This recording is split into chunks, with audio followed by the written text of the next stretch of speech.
Hey everyone, it's George here. Hey, just to give a heads up, don't forget to check out the last video that got posted up. We are accepting questions for an upcoming Q&A video, so feel free to give that video a watch and leave a comment so that way we can actually take your questions and answer it in an upcoming Q&A. This is exciting. Anyway, back to the regular programming. Sorry, bye.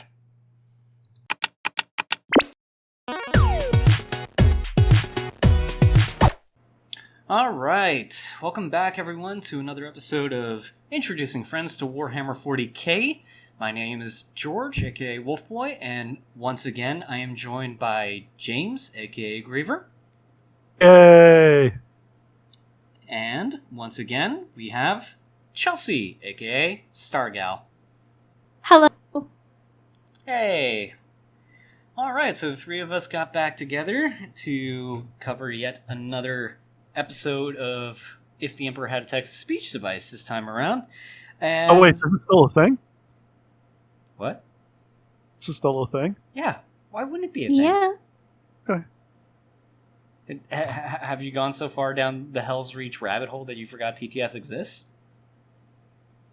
Maybe a little bit. Did you want to do more Hell's Reach? No, we need something funny. Okay. Well, we got plenty We're of just humor to getting come. depressing now.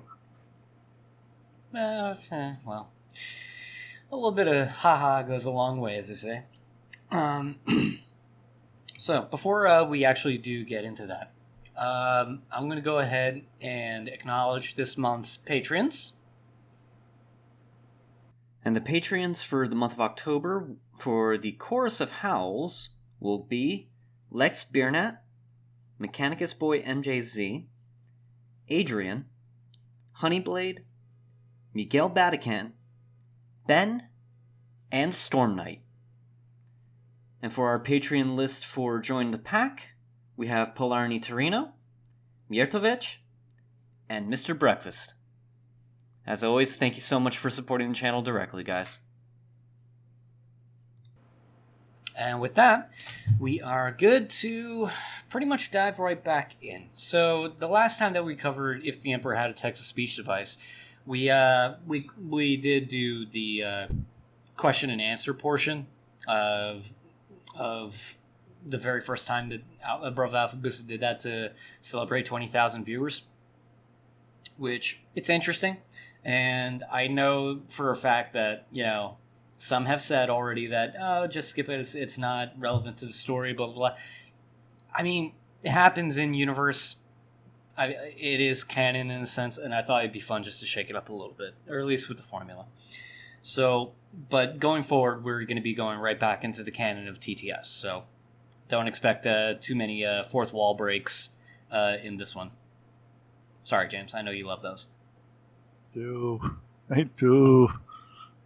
So, but before we do dive into the episode, just to cover our bases, was there any questions from last time around that you thought of asking now?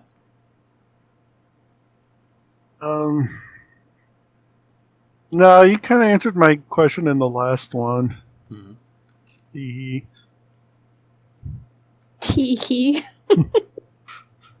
Oh, you know why. Yeah. Yes, you were very excited for your little question.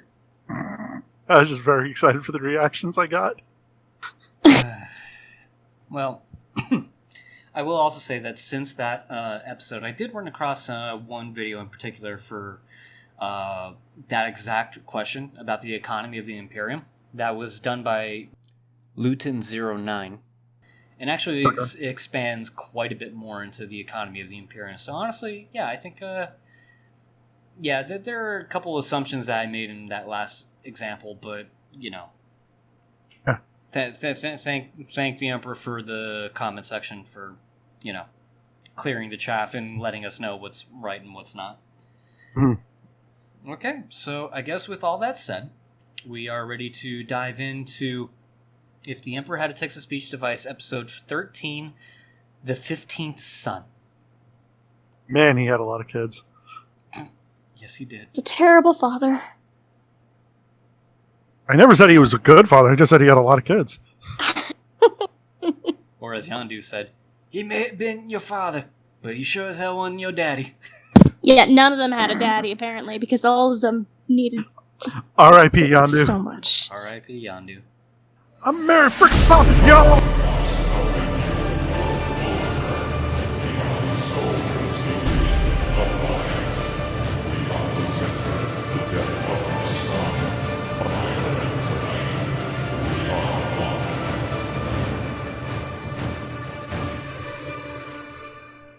It's good to be back in this. Oh gosh, I know that sound. The Smurfs. The Ultra Smurfs. The agents from Terra say that they were to meet us here when we had delivered the goods. Surely they are soon here to witness our courageous victory and attain what was asked by Holy Terra. And then all will be reassured that the Ultramarines are the pride jewel of all Space Marine chapters in the galaxy. Well, if they're such a pride jewel, I guess it explains why they keep shining themselves over. Is that the face of the... okay.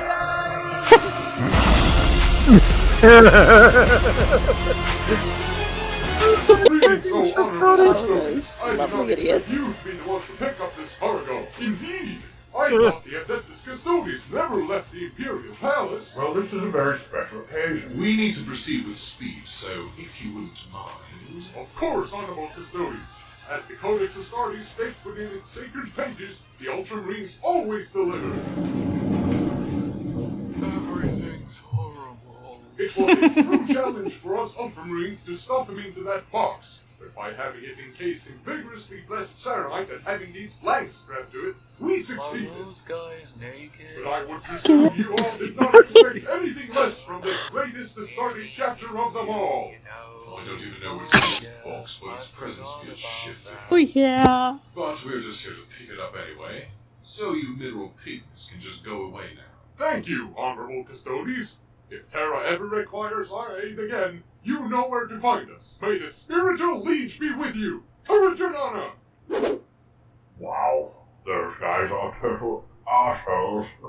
We're like It does look like a toilet seat. opposite of fabulous. Such disgrace. Yeah, tell me about it. Stupid pricks. I remember the time I cared about anything.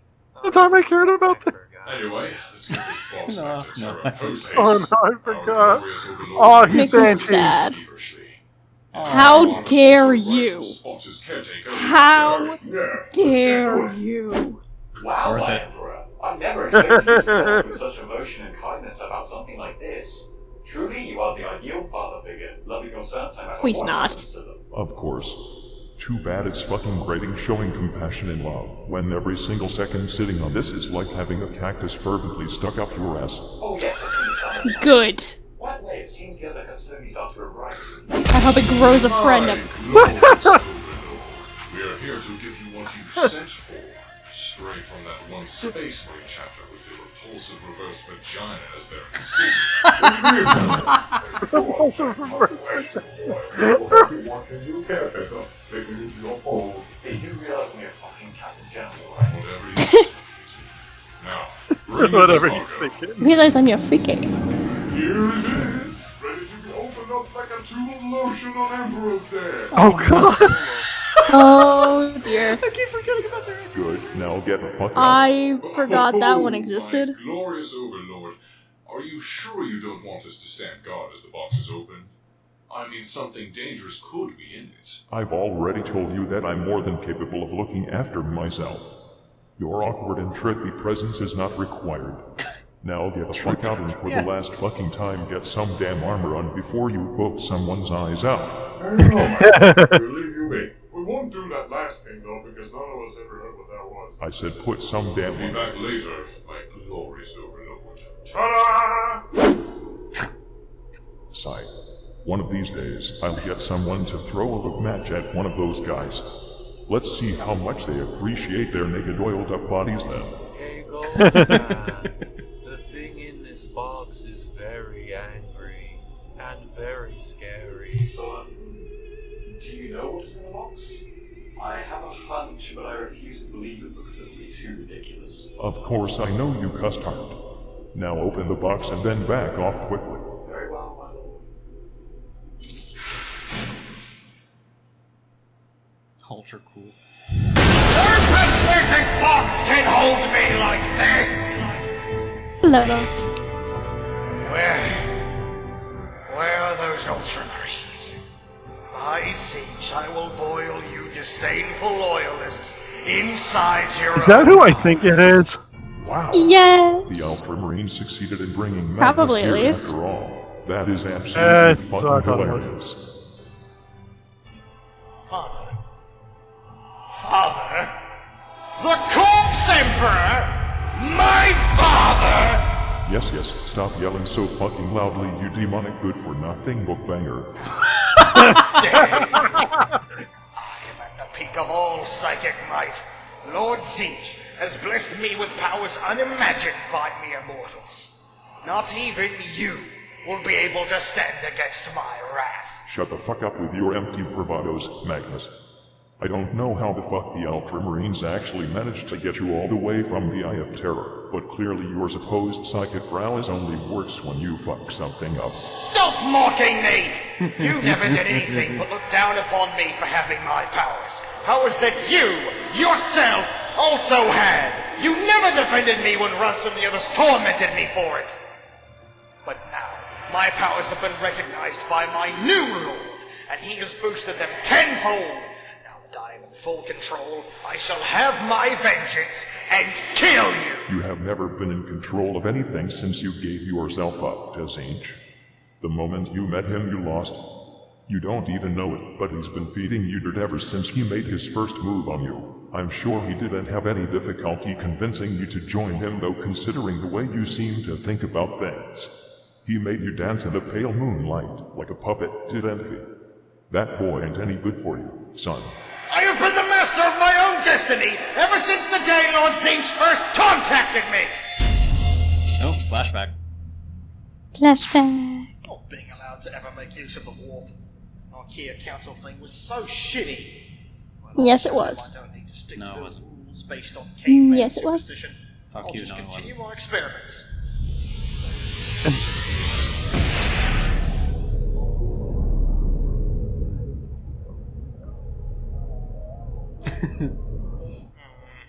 It is fairly boring around here today, actually. Maybe Father's right after all. Perhaps I should just stop. Hello! Ugh! Oh, my eye! It hurts just to look at it. What are you supposed to be? No one too important. I might not have any form of significance whatsoever in everyone's life. That, or I may actually be the most important being in the galaxy. None of what you said made any sense or helped me in any way figure out what the fuck you are supposed to be. Seriously, what's with all those tentacles? For now, it does not matter who I am. Maybe it does matter. Oh yeah, for Chances now. are that I have some information that may or may not interest you about the future. And Sure. what is it? Something absolutely horrible about your beloved brother, Horus. Horus? What is it you know? Tell me. Nope. But I will make you an offer that you can't refuse. Not sure I can That really thing is trust Zinch, that. right? I mean, Can't Yeah, you that's tell how Zinch. trustworthy I am by my The looks? indecisive mollusk. nope, not at all. Can't you tell by Besides, the I way think I my look? father would... Ooh, Daddy's boy is too good for me and my offers. Stop it. He's going to refuse my offer he can't refuse. Silence! Maybe it's because he enjoys being the bottom bitch, and because he doesn't have the balls to take his rightful place at the top. No! I don't have to take their shit or your shit. Fuck it, fuck you, I am in! Right on cue, genius. Now come closer and I'll tell you everything. Uh-huh. It's a mallet. Lots of cats. Wait, Horus is going to do what? Yeah, right. Give that vengeance shit your best shot, son. You'll never be able to destroy me as much as you already have. If it were not for your immature use of your powers, I would not be sitting here on this throne all skeletal and shit. Perfectly valid point. No, it's not my fault that me and my psychic powers managed to ruin your feeble project when I tried to save you! Lord Zinch just...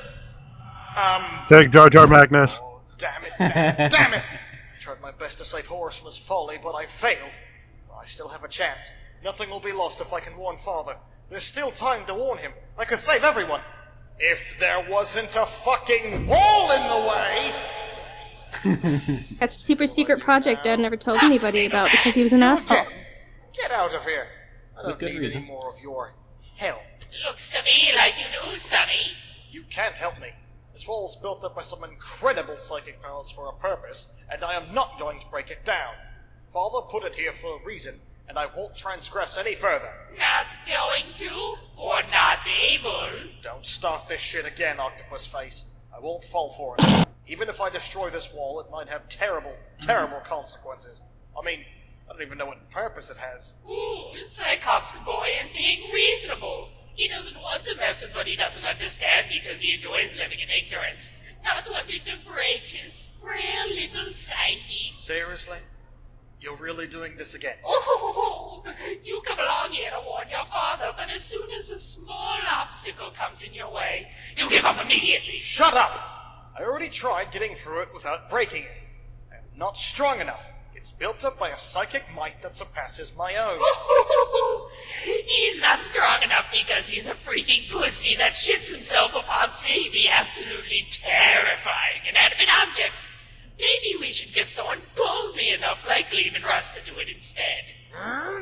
No, I am better than that ignorant savage. Also, I don't have time for this shit. Time is of the essence and I have to get through. Smart choice. Let me give you a power boost. I did it! I am the mightiest psyker in the galaxy! I am the strongest! Suck it, Lehman, you furry fuck! Hey.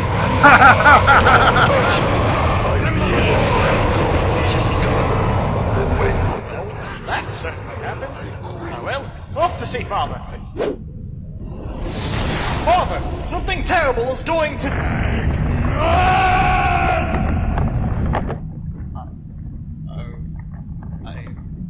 I better go. Holy shit. You're right.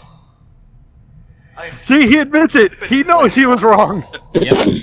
I am a fucking puppet to fate, aren't I? If you hadn't broken through that wall, I Sig, had Jar- set up Jar Jar my Magnus confirmed. masterful web way No. and let a fuck Yes. ton of demons into the He imperium. admitted it himself. I would be He is the helping Jar you Jar be of enabled this to scratch universe. my fucking nose right now. No. In addition, did you really think me saying not to use your powers was me bullying you? I was trying to protect you and prepare you for something greater, dumbass. Well, maybe if you had Yeah, told he's us of the definitely powers of chaos before we were enlightened by it, maybe we wouldn't have turned against you like this. This is still all your fault, you damnable lich! The risk in informing you about the powers of chaos was too great. Especially to someone like you, who always took such massive fucking interest in the cult shit like that. That's because before the cursed day when you found me on Prospero, I was living my life with scholars who accepted the use of the warp. They were kind and open to knowledge, something you have never been. That's probably just another reason why you had Lehman Russ's pack come to Prospero to burn it. I never told B-Man Russ to burn Prospero, you fucking crybaby. Yes, you did. But Russ still did it. I had B-Man Russ sent there to arrest you and bring you to me, so I could spank the shit out of you and then give you a chance to redeem yourself. No, you lie! You're lying! The reason why Lee-Man Russ attacked you was because fucking Horos told him that I had changed my mind and wanted you dead. Fucking Horus, the one you joined during the heresy, was the one who orchestrated all this. So what was that about controlling your own fate, huh? Wasn't you mad about how everything was Magnus's fault not too long ago? Shut your fucking face, you cheese doodle. Fucking cheese dude. Can't be true. You must be lying. You were, and are, very important to me, and my future plans, Magnus. It just wasn't your time yet, back then. Also, I may not ever have shown you the proper fatherly love you desired, but I loved you nonetheless. And now, I have brought you here to give you what I have been intending to give you for so long. A second chance.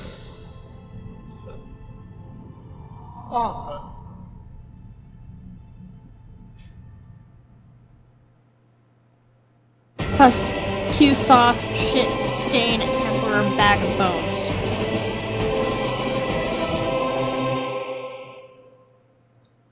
Really? Yes! It wasn't his fault. The emperor is shit, and I will continue to say that. Hey, Chelsea, What? for as little as I know about the 40k series, other than what this glorious series has taught me, is this episode, beyond the shadow of a doubt, confirmed Magnus truly is the Jar Jar Binks of Warhammer Not 40k. Jar Jar Binks, and I swear if you keep saying that, It's all his every fault. prank thing will be full of glitter bombs and fake poop, and I will send your children noisy toys to annoy you with in the middle of the night. That's just mean. She's going full nuclear on you, dude. Well, so, aside from the fact that everything was Magnus's fault. It's In not, the first episode, I regret nothing. it's not Mac. Look, the wolf agrees with the Dark Angel. That's a rare occurrence. No. If you want to point it down all to one person's fault, sorry, we're going to say Lorgar.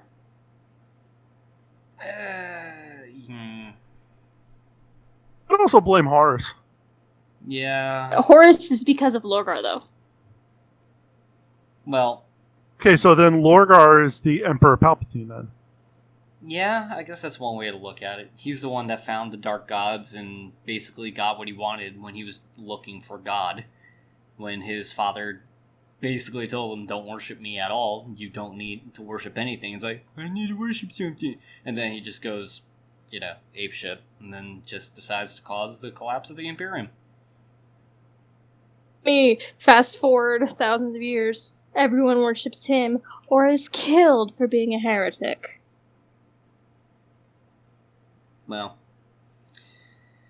yeah, I guess that's one way to Okay, look you're at not it. wrong.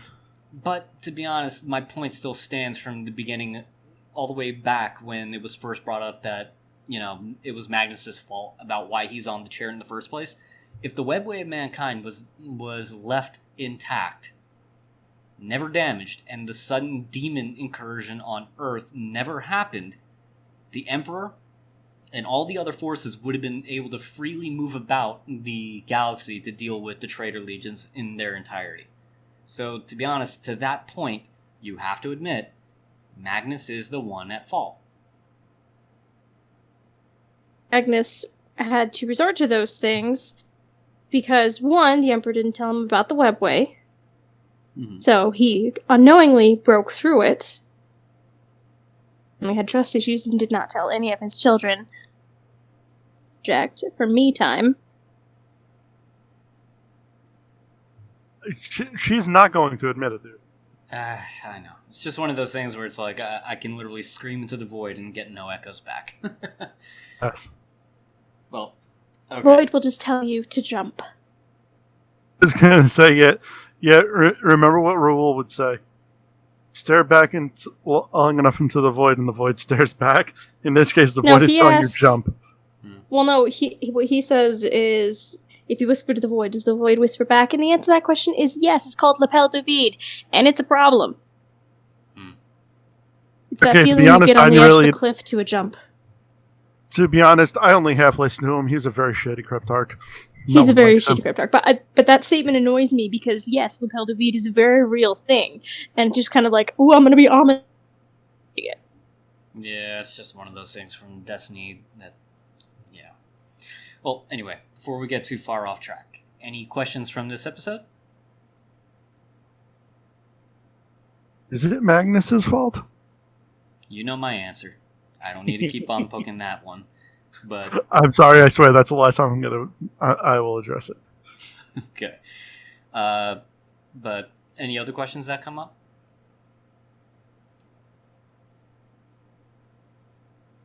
I'm sure it's going to get explained later on, but... Okay, then we'll just have to see. I just realized I answered my own question, so never mind. So what was the question? Okay. It was going to be... So exactly how did Lorgar start all of this? But you guys kind of already briefed over it, and I'm sure there'll be more of an explanation later on. Yeah, it all happened on Monarchia during... You can watch that from Death of Hope when the city got glassed and all the word bearers got a reason to hate the Imperium. Mm-hmm. Yeah, do you remember that? Yes. So were the word bearers then like Horus's? They were Lorgar's people. They were Lorgar's. They were Lorgar's people. Okay. Yeah. What Lorgar did is he set up speak of his army, his legion, whatever I forgot what they're called. Legion of Astartes, yeah. Legion. Yeah, Astartes. There we go. I was gonna say I was blanking on that. He set up and correct me if I'm wrong, George, chapter thing where he sent people from his legion to other legions, and at one point Horus got very badly hurt and had to be in kind of like a healing coma, and a very, very evil, what was his name, Erebus, was whispering in his ear the entire, like, was it Chaos? And you kind I don't remember what. Can you repeat the last line? He was doing what to Horus's ear? Whispering in Horus's ear about, what was it, Chaos? I don't remember exactly what it was. Yeah, the gifts of Chaos, and saying that the Emperor was plotting something evil and the destruction of him and the other Primarchs. Lorgar sent Erebus. Erebus turned Horus, who flipped 180, and he was the War Master, and he had a lot of pressures on him anyways, and was dealing with a lot of personal stuff, because, I don't know if I've gone into this before, where he was the only son one found, and had like 30, 40 years, where he was the only one there, and was getting a lot of one-on-one, and felt proud of himself because of what he had done, and what he was able to do.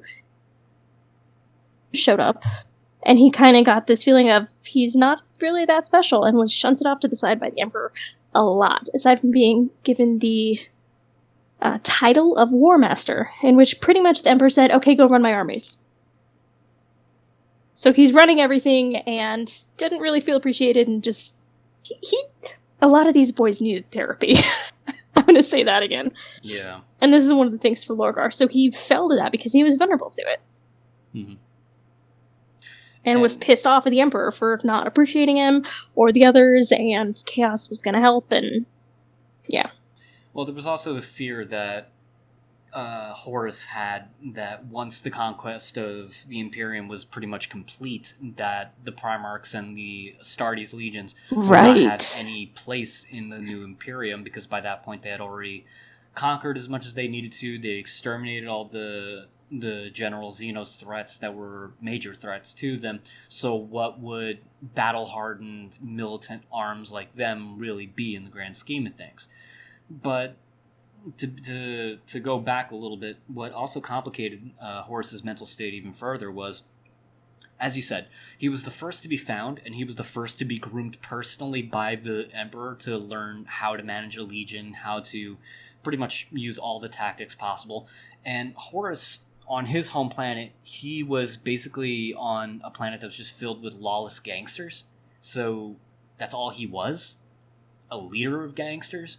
But then turning into a noble son of a proud emperor, that completely changed his life. So he became more of an appreciative son to the emperor at that point. He became the emperor's favorite. But what happened was, as Chelsea mentioned, 40 years after the fact, Leman was the second Primarch to have been found after Horus. And when that meeting happened, actually in the book Wulfsbane, it actually shows the interaction between the two. He basically just looked at the Wolf King, and he's just like, this is my brother? This is what another Primarch is? So he was just completely dismissive of them. But as the, more and more Primarchs entered the fold, and as the war went on, well, basically he became not outshined. He was never outshined per se, but he started feeling the pressures from multiple sides, because now there was the competition with so many to have the Emperor's favor. And then what makes it even worse, and this goes back to your Primarch specifically, James, Lionel Johnson. Horus had a very, very strong opinion of Lionel Johnson simply because of one reason, and one reason alone. Lionel Johnson was the first Primarch. Out of all of them, he was basically the leader of the first Legion. So that was always something in the back of his mind saying, okay, does that make Lion the most qualified to outshine me in that moment? And even after Horus got the title of War Master and became the War Master of the Imperium, he always had it in the back of his mind that Lionel Johnson would have been a better fit than him. There was also the parallels that he found against others of his brothers. I think Gilliman was another one, basically saying that Gilliman was the perfect statesman, which he always felt threatened by. Mm-hmm. Meanwhile, the other brothers were, for one reason or another, he found, reasons to be dismissive. But Lion and Gilliman were the two that kind of plagued his mind. Oh, and Sanguinius. I forgot about Sanguinius, too. I was going to say, there's a thing with Sanguinius, I know. Yeah. Sanguinius was favored because of, well, first off, he was, quote-unquote, the perfect son, despite his mutation. But he was perfect in the sense that he was able to borderline instinctivly know what to do in pretty much everything. So that was another reason why Horus felt threatened in terms of how Sanguinius compared to him. So with all that pressure, yeah, the mental state of Horus was in complete shambles by that point. And then with the severe injury and then the whispers of the warp from Erebus on top of that, that's what caused Horus to start his path down the road of damnation. Thing too, I just remembered, was the feeling the need, like the worry about what's going to happen after the war. Mm-hmm. Killing off all the Astartes is something the Emperor's done before. That's true. He did get rid of all the previous warriors that were less perfect versions of the Astartes when he flat out just killed them all. Yeah. Astartes. That's just rude. Well, so Horus having the fear of we're all gonna die is valid. Yeah. So there was that fear that was in the back of his mind, which caused the fall. Now, where Magnus fits in all of this is the fact that Magnus is, out of all the Primarchs, he was the most powerful of the Psykers. So, in other words, in terms of being able to go toe-to-toe against the Emperor on the psychic advantage, Magnus would be the best shot to do that. But Magnus was a very loyal son, because the relationship between him and the Emperor was basically like two friends talking to each other, because supposedly the Emperor had already been talking to Magnus before he even found him. The two of them were just chatting, and they knew of each other at that point. So Magnus was in a very special position out of all of the sons. Horus manufactured the whole situation that once he started his path to the fall, and Magnus, when he learned from Tzeentch what Horus was doing, he tried to talk to Horus and convince him to stop going down the path. But he was still going. And because of that, that's when the warning went out. When the warning was attempted to warn the Emperor of what Horus was doing and the oncoming betrayal, Horus was in a position where he basically said, I need to get rid of Magnus, because if he gets before the Emperor to explain himself, I'm ruined. So that's when he turned to Leman Russ and used his rank as War Master to say, he basically said, Magnus has to be killed, and Prospero needs to be burned. And that's what Leman pretty much went out to do. But I'm going to also throw this caveat out there as well, Chelsea. He paused, and he gave multiple chances for Magnus to surrender himself, which was met with silence. Didn't want to fight any freaking war. Still. He's tried to stay outside of it as much as he could. Well. Because he didn't want to fight a brother on either side. Yeah, but then when the fall happened, and Magnus actually went through the final deal to escape his fate, his soul basically got fractured. So now the Magnus that is in canon is not the noble son of the Emperor that Magnus was. He became a demonic presence that basically just wants the utter destruction of the Imperium, and specifically the Space Wolves for what they did to him. So he became a Horcrux? Kind of. What happened with Magnus, to my understanding, because I know there's going to be people who... That's just going to be a fact. Who what? Prospero was burning. He tried getting his sons, 1,000 Sons, out of there. Because they were already sick, for one. They were weak to begin with. Thank you, Lehman, for attacking a weakened people. Prospero was burning sick from something before, so they were already in a weakened state. He just wanted to get them out. He was worried about them, wanted to get them out. And Psykers can only do so much before they can essentially burn themselves up, like burn up their souls. And he ended up kind of reaching that point and made a deal with Tzeentch to save them specifically. Just to get them out of there. And that's kind of what threw him in the tizzy that he's in. And that's what fractured him. Yeah, and then the different fracture just basically spread across Prospero, across different planets as well, and there was even one piece of Magnus that Jagatai Khan ended up securing, which led to the creation of the Grey Knights, but that's a whole different story onto itself. Okay, that went way deeper than I was expecting. Well, Magnus is a very important character, even I have to admit it, and to be honest...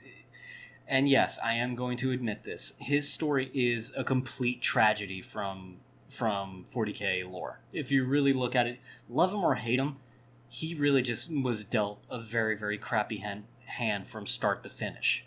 And to be honest, it didn't help that he did have that hero complex where, because he had so much power and because of his prowess and how unparalleled he was compared to everyone except the Emperor, he thought that he was in a position that he could save everyone. But that's the thing. Sometimes when you stretch yourself so thin and when you think you're unstoppable, the universe has a way of literally tripping you, making you fall flat on your face and telling you you're really nothing in the grand scheme. Yeah. What happened? Yeah. So then what happened was when Magnus was taken off of the board for a little bit, and then he, with his surrender to Tzeentch, he basically went through the demonic transformation to become a demonic champion of Tzeentch's faction of chaos. Then the other Primarchs started going through their processes with Lorgar's assistance or outright intervention. Like how he ended up turning Fulgrim into one, he turned Angron into one as well, and then Mortarion, I believe in Mortarion's case, he was approached and he accepted? I'm not sure of that. Anyone who's Mortarion? Anyone who's a fan of the Death I Guard... actually did look this one up. Oh, you did? Okay. No, it wasn't Mortarion. Sorry, I was thinking of Rajawa. Sorry. No. Anyone in the comments section, please, who's a Death Guard fan, please let me know, because that's actually something I don't really know too well. All I know is that the Death Guard in modern 40k are, well, walking zombies that are happy and gleeful. It's kind of disturbing. But anyway, so that's pretty much what happened, and if it wasn't for the fact that Magnus tore down the walls of the webway of mankind, then basically, the freedom for the Emperor to move about and correct the problem would have been a whole lot easier. So, yeah, I think that pretty much covers that. Any other things come to mind? Argue about the Council of Nicaea. Okay. I said if you want to. If you want to pass, fine by me. No, because it's something that does need to get touched on, because in the episode, he does say that the Council of Nicaea thing was so shitty, but... Oh, it was shitty, and you know it. Well, let's just say that, like any trial today, there are plenty of things that would have caused some type of issue for the final verdict. I will say that. So, just to cover the Council of Nicaea, what happened was basically there was a call to the greater Imperium and the High Lords itself to bring Magnus in for a trial and questioning. And what ended up happening was the High Lords ended up, I think the Emperor and the High Lords together chose a planet called Nicaea in order for them to actually have this trial. And what ended up happening was Perturabo built like an amphitheater, and everyone was called in. All of the people of importance was called in. And when the Thousand Sons were requested to show up, they thought that this Council of Nicaea was supposed to be an advocacy thing for Psykers. He didn't know he was basically walking into a trial where he was basically going to be accused for one thing or another. So that is kind of a crappy thing in Magnus's case. So what ended up happening was a member of the Space Wolves a rune priest particularly, was called to provide testimony. And Ahriman specifically, who worked with this rune priest during one battle, said that, well, he's a psyker, he's gonna advocate for the psyker's cause. But the rune priest did not. He basically turned and he accused Magnus the Red and the Thousand Sons of practicing sorcery. Now, the distinction between psyker abilities and sorcery only comes down to the fact that sorcery means that you're pulling in from demonic entities to gain your power and not using your power itself or learning techniques to manipulate your own strength. So in other words, you're drawing from evil, essentially, and you're basically being corrupted by the power. Not true at the time, by the way. What was that? Which is not true at the time, by the way. Well, not really anyone knew that demons existed in the first place. They just knew that anyone who got drunk off of power would basically lose their mind and start becoming uncontrollable and destructive. So that was... Hey, hold on. We're going to back up a moment. Okay. Nobody knew demons existed, but they're on trial for sorting with demons, essentially. They're on trial for diving too far into the practice of psyker abilities that would have caused corruption on lesser minds. So in other words, the accusation in this case comes down to the fact that they were using their power so much and so haphazardly that they're too dangerous to be trusted on battlefield lines. So that's what the Wolf Priest was basically accusing Magnus and the Thousand Sons of being. Now, as I said, the knowledge of demons and chaos was not as well known. So they were basically going under the assumptions that it was strictly the powers of chaos itself that did this. Now, what made this sort of crappy in the long term as well was the fact that no one understood that no one besides the Emperor and Malkador and whatnot understood that there were bigger factors playing in the background of, psykers doing their thing. So what ended up happening was Ahriman and Magnus the Red basically tried to make their case, stating that you can't be dismissive of psykers and their abilities. They're essential to the Imperium and how they travel through space, how they communicate between planets and long distances.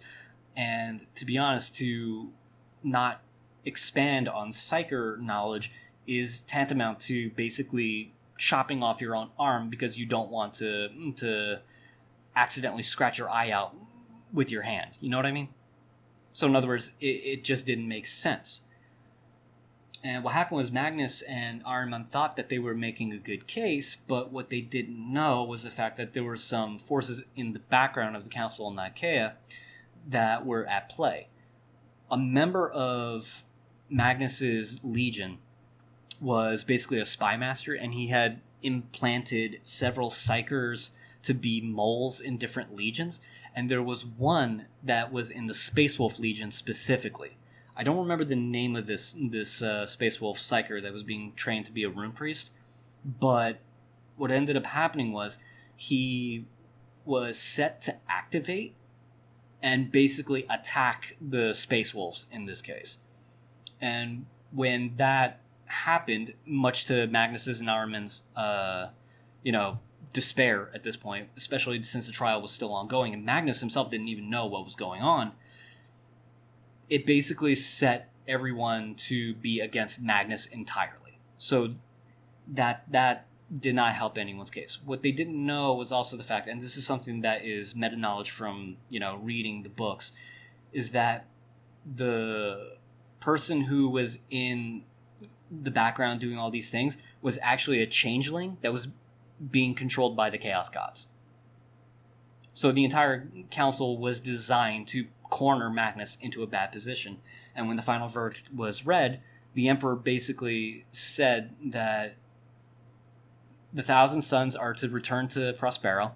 They're no longer to be mobilized until a later date, until they can find out what they're going to do. All psykers in every legion was to basically no longer have a librarius in their legion. So in other words, psykers are not allowed to participate in the battlefield anymore, or at all.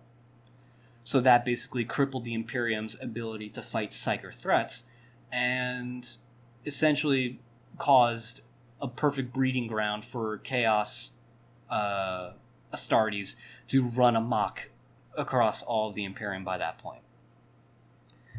Now, what ended up happening was basically in this scene we see he gets approached by Zainchen. That's how the whole Horus thing happened and the domino effect happened with Magnus's fall. So the Council of Nicaea was a crappy thing to have happened, but there was justifiable reason as to why this was caused, because the main reason why the Wolf Priest sent that accusation against Magnus and the Thousand Sons comes down to the fact that during one of the battles that they participated in, they saw the flesh change. Where a Thousand Sons... Not caused by demons. Not caused by demons, but it was caused by a defect within them and overuse of their psychic abilities.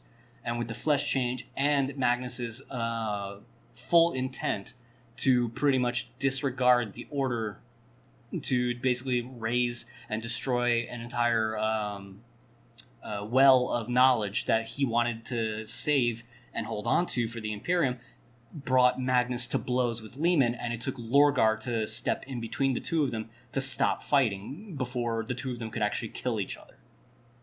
But by that point, Lehman, who had already witnessed the flesh change and everything, he had it in his mind that Magnus was going to pay for this transgression someday, and in Lehman's mind, it was the Council of Nicaea. Yeah. Now, I will was also... a crapshoot. I will also say this as well. Despite Magnus being on trial, he also did have Jagatai and Sanguinius in his corner. The two of them actually supported Magnus in respect to having Psykers in the battlefield and in the legions.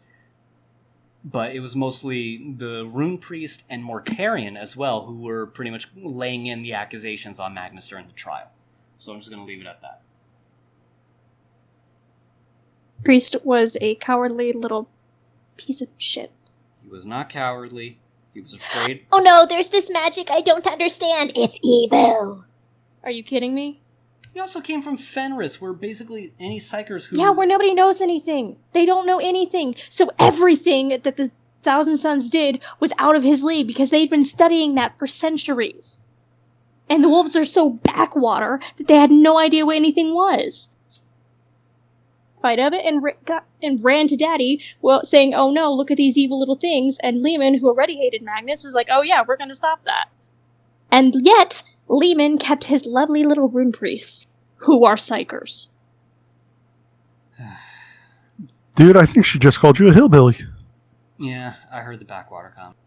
So yeah, the knowledge comparatively, the knowledge that Prospero had for psychers, and the warp in general, actually, versus what the wolves had, yes, it was a complete difference. It's like basic mathematics against algebra.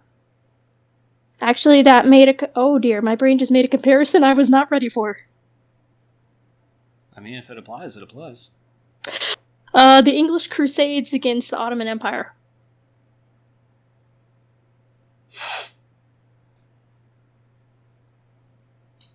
I'm not going to touch that with a 10-foot pole.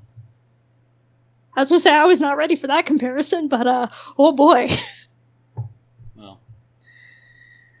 So, yeah, the Council of Nicaea was a shitty thing.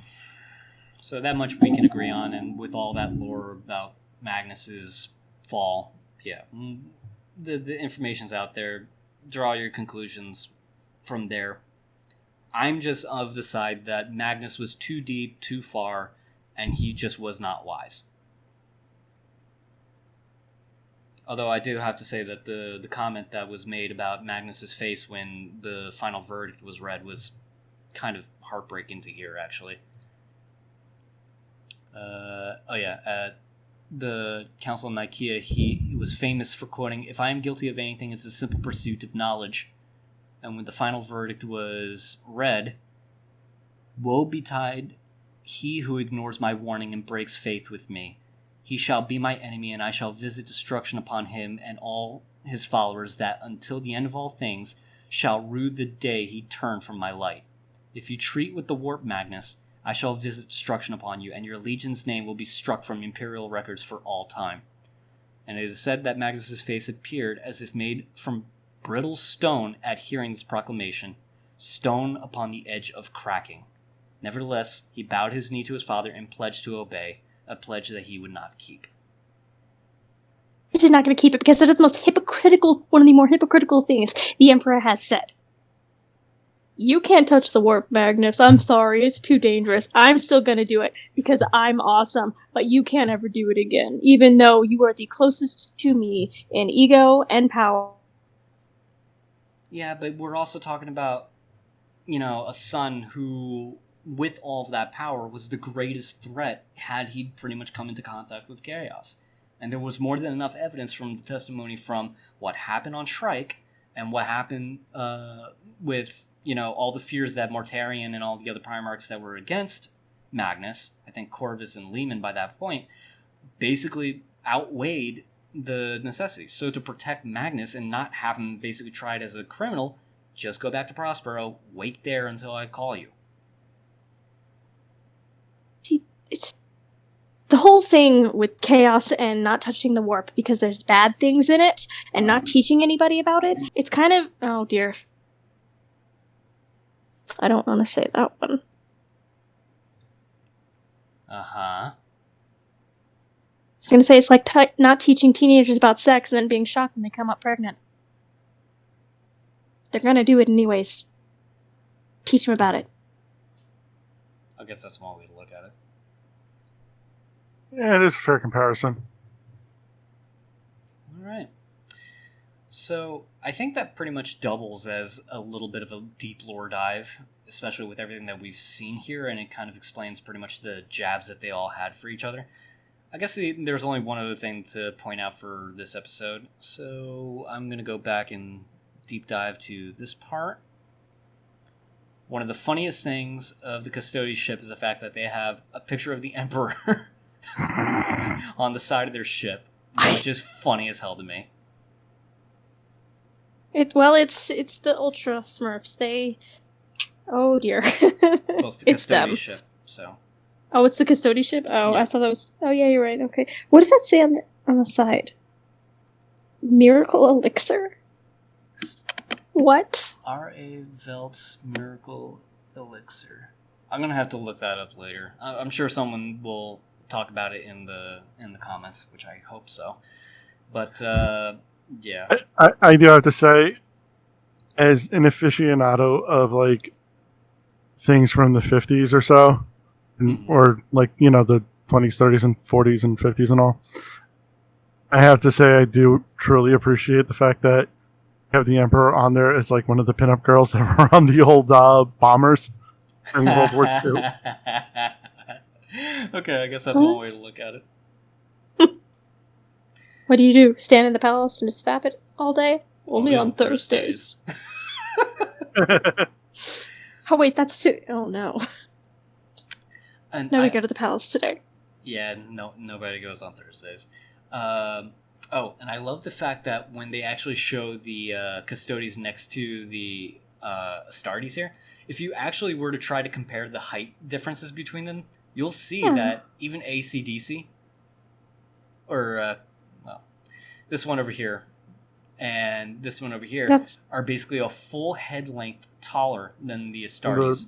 Yeah. So that's actually keeping in canon with the fact that the Custodes are actually larger than the Astartes. So, which is a pretty nice thing. But another thing that gets highlighted as well in what Cars says here, I don't even know what's in this box, but its presence feels shifty. That ties into the fact that the Custodians actually, the Custodes in general, have an innate ability to sense the warp. So anything that's warp related, they're able to hunt it down. Just naturally and instinctively. Yeah, that's pretty interesting. Interesting. Yep. So the fact that he even calls it out, saying, I don't know what's in this box, but his presence feels shifty. So it's like, okay, there's something really screwed up about this. I think what's probably throwing him off was the fact that they used blanks on the outside of this box. Now, what a blank is essentially someone who doesn't really have a soul. So in other words, no presence in the warp. So it's used to nullify and cancel out warp energies. And as a Daemon Primarch, you're essentially warp energy. So the fact that they're strapped to this box to keep them contained was pretty funny. Oh, those are the There's- things I made the joke about Banshee before, right? Yes, those Yes. are the Okay. ones. How dare you? One, how dare you? Two, George, can you become a null? No, that When I used to feel. Elsie, it's fine. He's going to forget it anyway. Oh, how dare you? I adore him. Oh god. Here we go back to that. I adore Banshee. Thank you very much. But to go back on that, no. For humans, there's no way to become a null.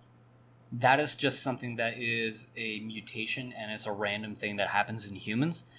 I will throw a big up asterisk on that, only for one reason. Because basically in the Eldari, or the Eldar, space elves, there's a faction called the Harlequins, where basically the Harlequins who follow Chegara, the clown god, they have a ritual that causes their soul, before it gets taken by Slanesh, to be gambled in a way by Chegara that leaves the specific Eldar soulless. So in other words, they become a null through this ritual. Oh, I figured they were just gingers. That explains Matcha so much. Anyway. But yeah, for humans, no, you can't become a null. You're either born like that, and I'm assuming that for them not to have their memories and stuff like that, they probably went through the wringer in Imperial indoctrination to become as blanks in this case. Okay. So, that explains that, and the And only hey, other I take thing... that ginger comment. What was that? Said I take that ginger comment a bit. Well, I married one. Well, let me just say this. If I don't have a soul, I don't have a soul to lose in the warp, so yay for being me. Well, I guess there's that. Oh, and I love the fact that the Ultramarines added this to the box. Ultra cool. Onto their toilet All seat. the little ultramarine... And the other one just looks like a toilet seat. I can't see anything else. It just looks like a toilet seat. Yeah, I could see that. Although, I think that pretty much covers everything else, because we've dug into the Council of Nicaea thing quite a bit, and the Fall of Magnus, so I think we're in a position to go into the next episode. Yeah, I think we're in a good position to get into the next episode without any type of... God damn it, I keep flubbing on this. I think we're good to start the next episode. You guys ready? Yep. Alright.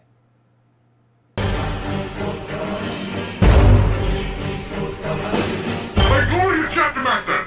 The second company has successfully carried out the order sent from Holy Terra. Minimal casualties were taken, and a devastating blow to the filthy traitors has been accomplished. Congratulations. Ultrasai. You once more managed Love to the succeed on an impossible mission. Well, you should have died! You went straight for the little landscape, containing leeches upon leeches on helpless upon leeches. They're some of the most elite chaos space marines the enemy has to offer, and even the greatest of warriors would perish to.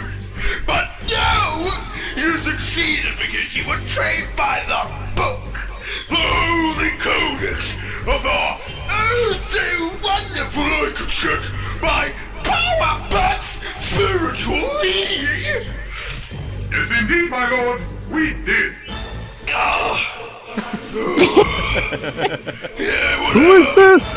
You'll be given your usual celebratory. He's the chapter master of the Ultramarines. Oh, okay. Gilliman is a little out of the picture at the moment.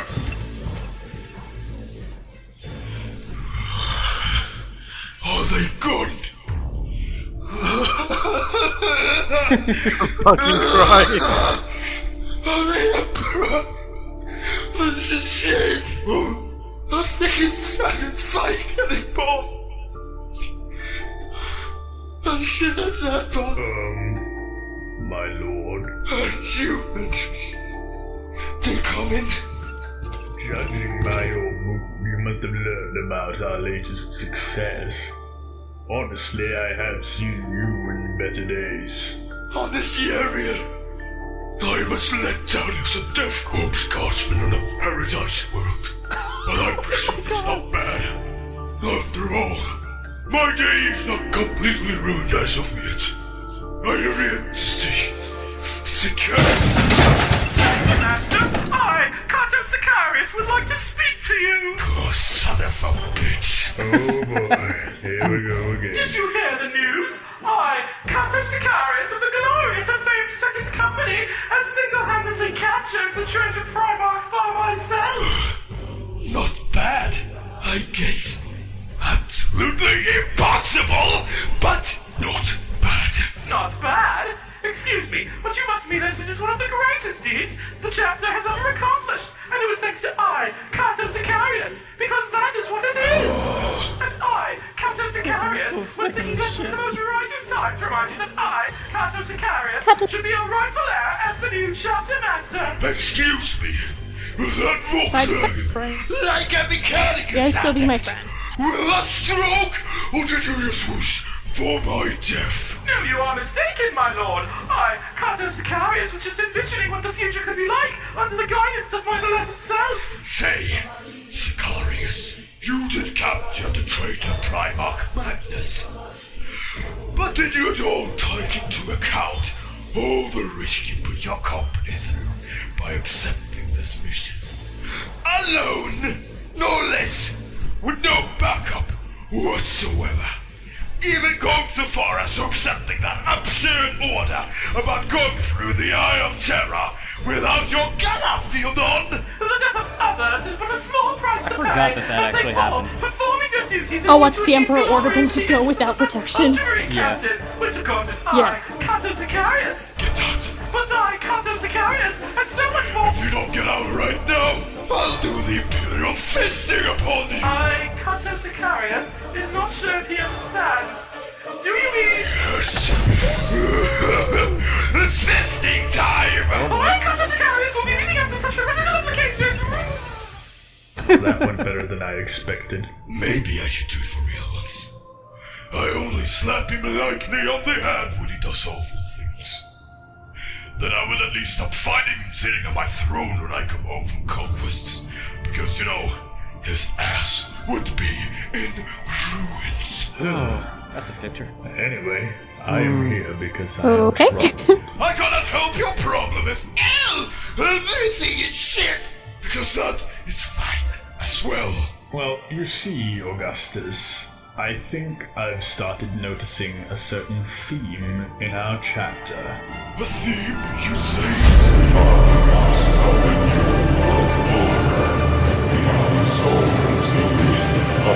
All that to get to the opening. And this wonderful opening. It is. Don't get me wrong.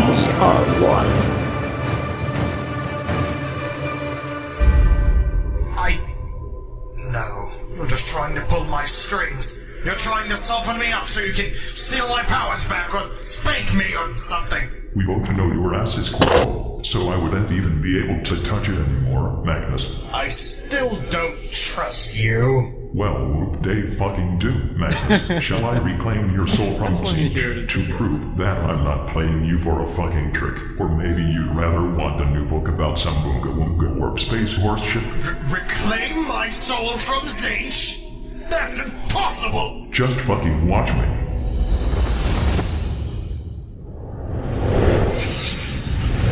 Greetings, abominable demon of the war. You wouldn't mind if I reclaimed the soul of my son Magnus the Red from your disgusting nether-ridden hands, would you? Oh my! Isn't it the Adenoma coming for a visit? Too bad I didn't prepare some snacks. Or maybe I did, but I can't chance I ate them myself. But alas, how do we know snacks even exist in the first place? Or if they're even any good? Perhaps they are all just figments of imagination. Oh, also, what are you doing here? You're as much of an overthinker as ever. Oh ho ho ho ho! Is your human mind too simple to comprehend some simple pondering? But that does make one wonder. What can we really comprehend? Does comprehension even exist, We, sitting here in a dimension of thoughts produced by a countless number of minds throughout time, expressing our feelings through simple sounds, understanding but not understanding each other's motives. Is that all we can truly comprehend about this universe? Is this really happening? no, yes, maybe. One thing I am sure of, the only thing I can believe in without a shadow of a doubt is that you smell like poop. I don't have time for your horrid games, Wulfspawn. Give me the soul. Yeah, maybe. Yes? No? No. No! Absolutely, positively, impossibly not. Stop it! Soul, give me the soul, give me the soul, give me the soul, give me the soul, give me the soul, give me the soul, Alright, you atrocious fiend. I'll be going now. Wait, what do you... See you around. Really does look like a little mollusk. He does, yeah. What just happened? Have you ever seen what a just conch shell reclaimed looks your like? soul Or a from conch? that fuck siege, Yes. and holy mother of myself was it straining. It was like a constant concentrated fuck shit cramp in my brain. They're disgusting. What did you do? I used my OP please nerd powers as the anchor in the golden throne to gather as many fragments of my drifting soul and psyche as possible to manifest myself within the warp so I could hit Siege in the face and take your soul back. My soul is back? No. That's impossible! Absolutely impossible. Luckily, I am the motherfucking emperor, so I can do that shit. Unfortunately, I felt my soul splitting, up at least 100 times more after pulling that stunt. You better be fucking grateful, you featherhead. That must have felt horrible, my Emperor. Are you sure you're alright? You know that awful pain you feel when you stub your toe in a wall? Yes. It's like that, but amplified about 500 times and all over everything. Know my pain. No, this is not true. No, my pain. I still have the powers Zeech granted me. That shifty asshole can't get to you or your powers while you are in here. It's too bright, golden, and orderly for his taste. So yes, do you trust me yet? I mean... This all seems incredibly convenient. Well, if I am going to be completely honest, I expected you to put up more of the fight and attempt to summon like a million demons into this place. However, it seems I was capable of convincing you without a shred of solid evidence that your downfall wasn't my fault, and make you cry in the Which process. it wasn't. Hey, what is that supposed to mean? That I'm a very charming fellow. Starting to recognize that smarminess of yours. I guess you are being honest after all, but Father, why would you ever even do this? How do you know I will not attempt to escape? How do you know I will not turn back to Zeech, gather my warriors, and annihilate you? I've been with them for millennia, and now you think you can just come and take me back? I'm certain you wouldn't want to go back to praising a filthy demon that betrayed you, leashed your soul to his will, and turned your loyal warriors into nothing but dust. What? How did you know about that? I perceived it. During the incredibly long-ass time I've spent sitting on this throne, I've gotten a lot of warpish shenanigans revealed to me, especially the shit that the gods of chaos have been doing. You'd never know how disgustingly often they post about shit like that on Facebook. So get this nice. The Abenamot gang hit me in the face and took my collector's edition Magnus soul. He's such a fucking bully, am I right? He hit your face? What a jerk! The screen names are funny. I know. Grants and Gurgle. Indeed. I even think he bruised when I admitted cheeks. I'm most certain that's all part of that big ol' stupid plan of yours. Am I correct? It was fantastic. Waiting for things to fall into place. Are you horny? Are you horny? Did you say garbage man? Bother. Garbage Not this can. horrid wench again. Nurgle, dear, could you throw all diseases you've ever cooked up at this irredeemable penetration addict? I like it when you get angry. Give me your credit card info and see my Oh, free Jesus capture. Christ. Oh. This bitch with it on. Alright, Gates. How do you use this zogging into warp? He's already using the interwarp. Gork and Mork. Get out of the Victoria and I'm gonna come back. Alice in and fuck you Wonderland. all up. I swear to myself I hate you all. Citizen Kane. Kids these days. Well, if that is the case, you must be aware of the festering edifice that your Imperium has become, right? So far, barely. The custodian over there has been informing me about the latest happenings in the material realm, especially about the Imperium. So far, I'm pretty fucking pissed. I'm helping! How would you not know about the remarkably horrible things that have been happening if you've been watching over the Imperium all this time like your oh-so-loyal lapdogs would have us believe? I don't know. Maybe I do know, but at the same time not. After 10,000 years of watching over the Imperium, my soul has split up to such a massive fucking degree that I'm not even sure what I know anymore. Parts of my mind are scattered all across the warp, taking on their own separate existences, but yet being connected to one another. Individual accounts of knowledge and personality thrown all about like leaves in the wind. I'm but a fragment of the being that you knew 10 millennia ago, forever bound to this throne, like an anchor preventing the remains of myself from forever disappearing into the immaterial. That's why the custodian has been of great aid in updating me about current events, because he knows a shitload of stuff for some reason. Well, why am I here? What do you intend of me? In due time, I will tell you. No, you're not pulling that one again. That idiotic reasoning was what led to the horse heresy to begin with. I'm just kidding. Ho ho ho. Besides, you're not one to talk. That's also the same idiotic reasoning that turned 90% of your legion into a pile of dust. Like fucking father, like fucking son. But I had good reasons to hide my secrets from them. But I presume you know all about how that feels, don't you? I suppose you were right in that sense. Say again, the closest in ego and power. Reacted to my secrecy. This is all too ironic for my taste. So where is that first captain of yours now? Is he still alive? Honestly, I wanted to kill that fool after he casted the so-called rubric of Ahriman that turned my marines into dust. But I got fucked over by Zinch again, telling me that he didn't want me to ruin his new toys. So instead I banished him. Hold the fuck up. Banished him? After doing that shit to your disciples? After he has shown countless times that his personal interests are more important to him than your orders? What else can I do? Really, it's not like I could just hold him in a cell. Yes, you can have, but that's not the fucking point. Have you ever considered the consequences of letting him go? What with being the first captain, and really big into stupid warpy shit, I'm sure he'll get his hands on an army of his own that he uses for evil, mischievous cartoon villain schemes. It's fine, honestly. Knowing that loser, he probably isn't doing shit right now. Studying is what he's doing. I've finally done it. I've finally found the Black Library. It has taken eons, and the murdering of countless Eldar. But finally, all my hard work will pay off. All the secrets of the universe are mine, a flick of a page away. And I will finally understand the true nature of the gods. Perhaps even become one of them.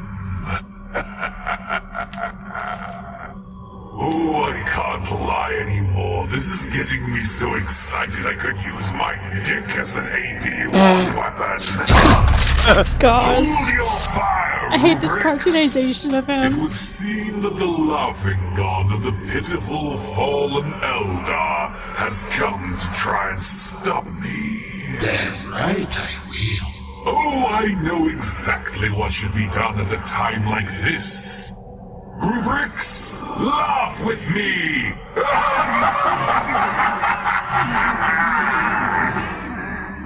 Oh, well, for being a laughing god, you truly are laughable. Please, enlighten me. How do you plan to stop me?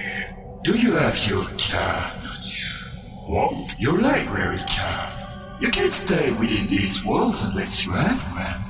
Have it? Or not? Oh, of course, I have one. 1 second. Let me see here. Was it in here? No. Hang on a minute. I'm sure I put it in here in my robes, or would I put it under The my typical response of the typical nerd. I swear I planned for everything. I'm gonna be Here somewhere. If you don't have I love it, him. I'm gonna have to ask you to leave, son. Alright, it seems like I've lost it, but look, I can just pay for a subscription. We don't take subscriptions directly anymore. You have to subscribe on our website. Subscribe on the website? Oh, okay, I mean, I guess I can do that. While I'm here, do you have a spare terminal I could... Wait a minute. You're just fucking with me now, aren't you? I'm the one who's supposed to be doing the fucking with here. I'll teach you a fucking lesson. Open file, rubrics. No! Put me down, you oversized clown! Don't you have any idea how long it took me to find this place? Shouldn't I get a free pass just the fucking once? Oh, for fuck's sake, scream in desperation for me, Scream. Whatever he is doing, he will fail. That is the fate he Armin will suffer also on his hasn't been dealt a good hand, by the Sounds like way. every brick-balancing fucking teenage-riddled chaos fanboy trying to start his own edgy war band in his garage. Nevertheless, you have not answered me yet. What is my purpose here? Shut your fucking war, Brit, and I will tell you. I have brought you here as I intend to reshape the Imperium from top to bottom once more. I intend to bring back all my sons, and I intend to reclaim the galaxy for the human species. I intend to heal all wounds and have no shrouds to cover up the mistakes of the past and the mistakes of the future. All shall be at peace in mankind, and you shall help me, Magnus.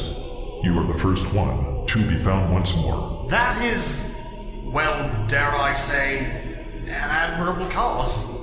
So long as it isn't served on a platter of lies, well, as much reluctance as I feel while saying this, I shall aid you in this cause. For now. Most excellent. Now, let the bonding procedure begin. Magnus, I have a present for you. A present? Yes, Oh dear, I forgot about this. Bring it in.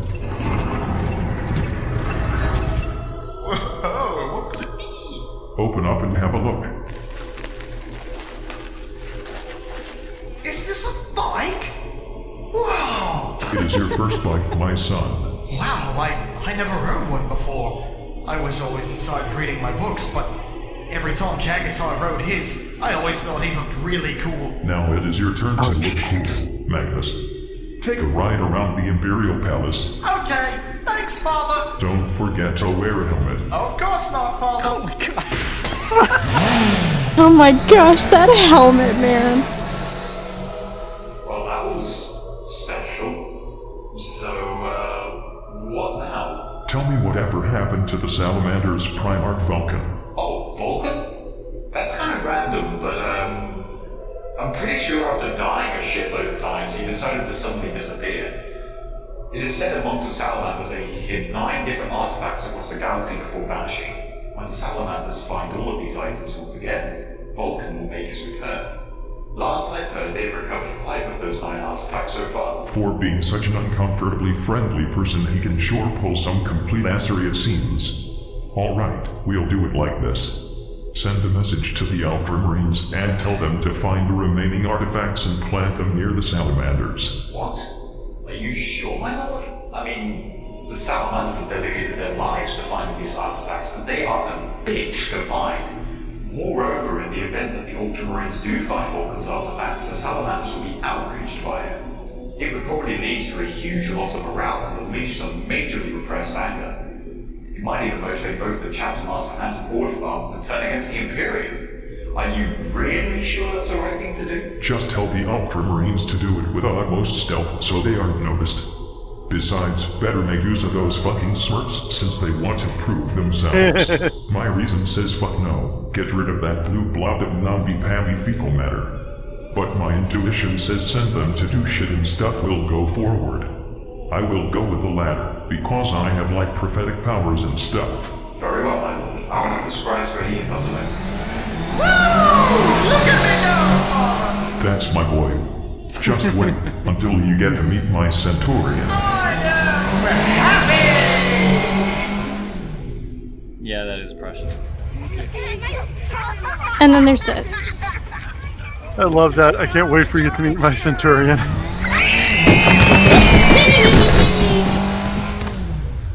Chaos! Oh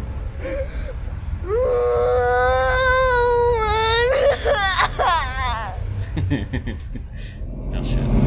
Yep.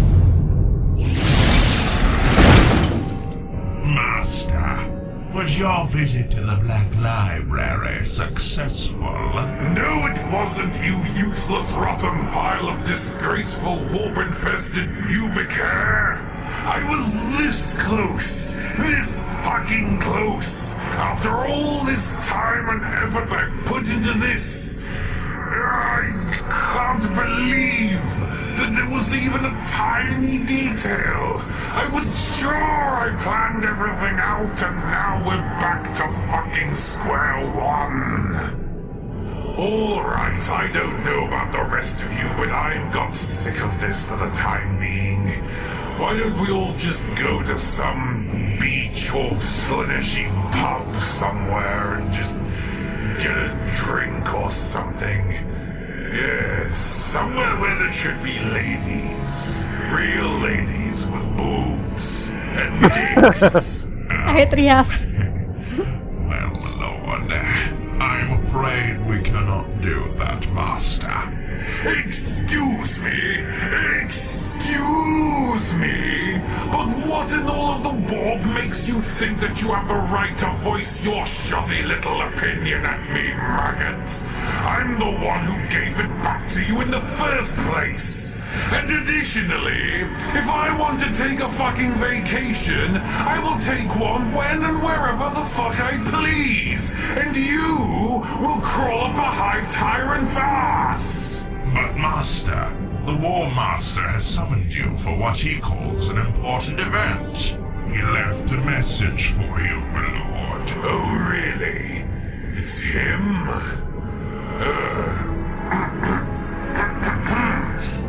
Well, fine then, maggot. Tell me, what did he say? Maybe if you were less of an egocentric dick, you would... Do it all to the face! Here's the Kyle, you motherfucker. Let's see what you have planned.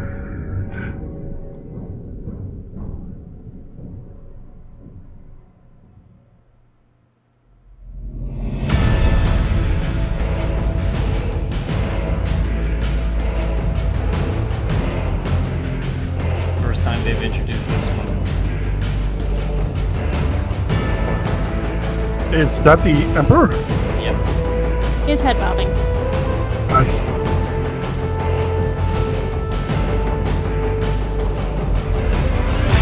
gods to your world order. We are the soldiers of the Legion of Light. We are the center and the death of the sun. Fire and flame. We are one. Okay. So, what'd you guys think of that episode? Okay, so I'm thinking the Black Library is a bad thing, right? Okay, the Black Library. Yeah. So, remember how I touched on the fact that the Eldar, they created a webway to cut through the warp while that is safe enough and segregated from the warp itself, so that way you don't have to worry about demons and such? Yeah. Well, this interconnected dimensional highway has this one location called the Black Library, which has a collection of all of the knowledge that the Eldar have collected during their millennia of existence. And the Eldar are actually older than humanity. So this library itself in the webway is basically a repository of insane amount of knowledge. And what kind of knowledge it may have may actually prove to be potent enough to give you power over, your enemies, essentially. So yeah, it is a bad thing if someone from Chaos get their hands on it. Although, knowing about him,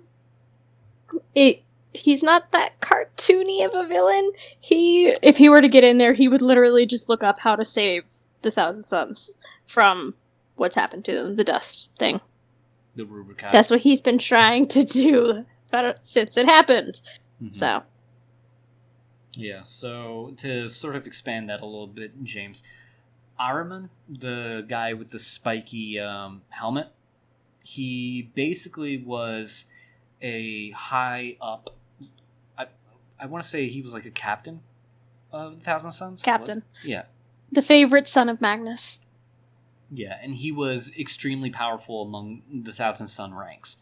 And what ended up happening was he attempted to create a ritual that would reverse the flesh change and bring the humanity back to the Space Marines who were subjected to the curse of their bloodline, which turned them into abominations and mutants and monsters when they use their psychic power too much.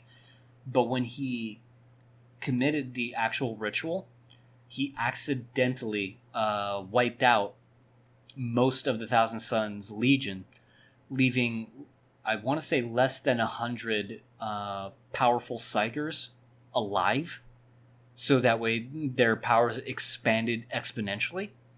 But the rest of the Thousand Sons basically were turned to dust, but the ritual caused their armor to completely seal, so their souls could not escape the armor.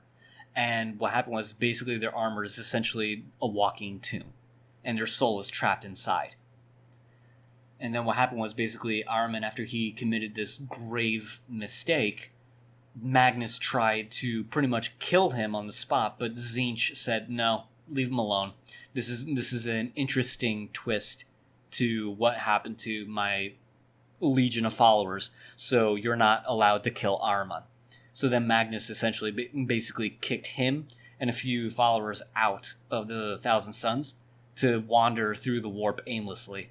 And Ahriman was basically looking for the fix to his mistake, to revive the Thousand Sons back to, basically being human.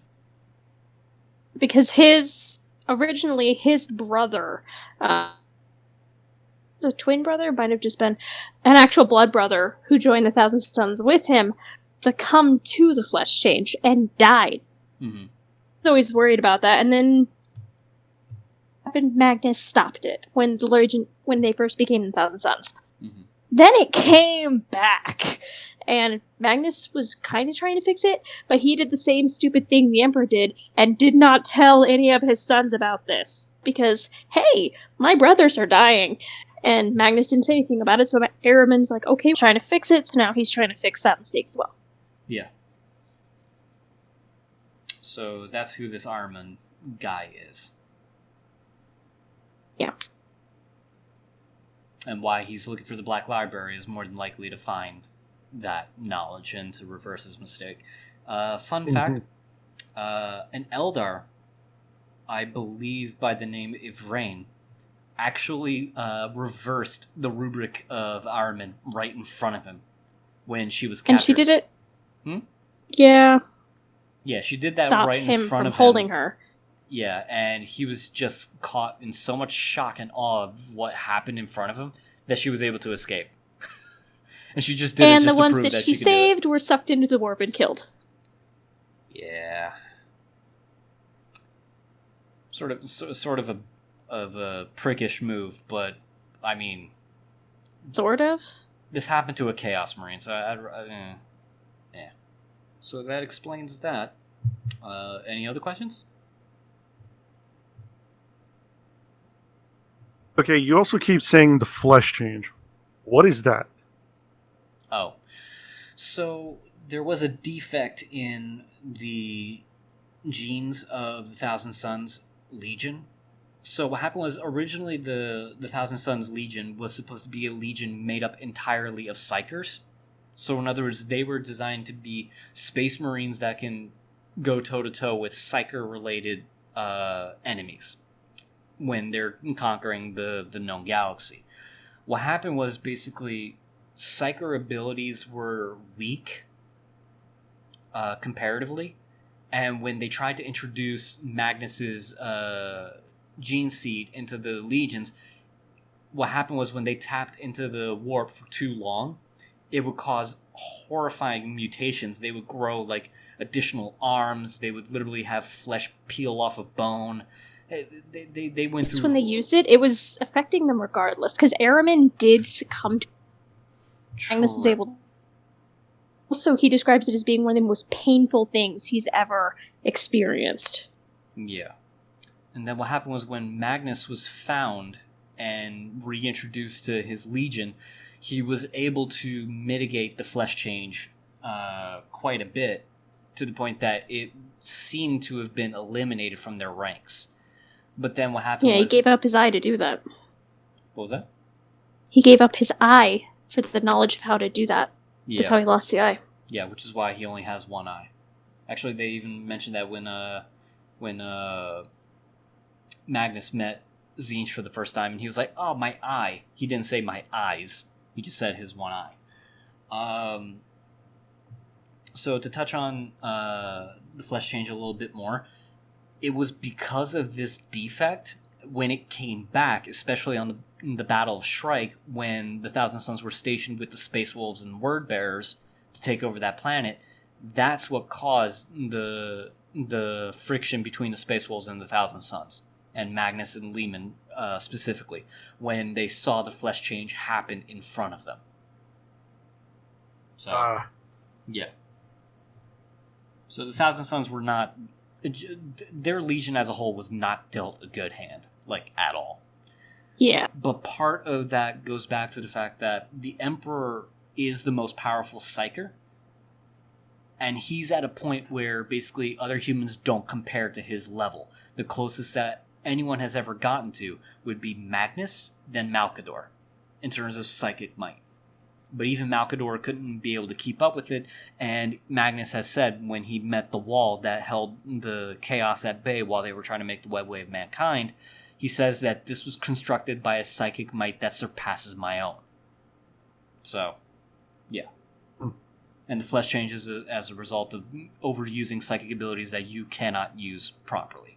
So, yep, so that's the flesh change. Anything else comes to mind? Nothing off the top of my head. Okay. Chelsea, any questions on your end? Nope. Okay. So I guess we're good to pretty much do an episode dive. So I guess we can pretty much start off with the Ultramarines, specifically the Chapter Master. This gentleman goes by the name of Marneus Calgor. He is currently the Chapter Master of the Ultramarines in the current timeline, and he's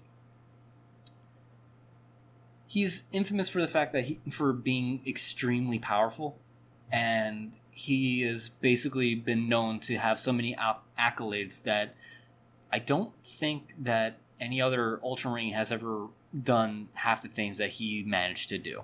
But just to give an example, during the invasion of the Tyranids, do you remember when there was that scene where, with the Black Knight scene that they had, where he kept on bumping into the Tyranids saying, I can still fight, and then he slashes his last leg, said, okay, fine, we'll call it a draw.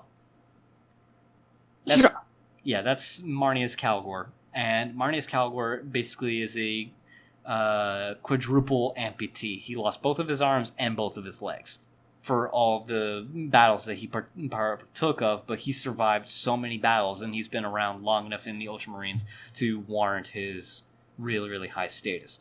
This entire scene that they showed with Marneus Calgor and his despair basically just comes down to the fact that nothing is challenging to him and his legion anymore, so he's pretty much exasperated.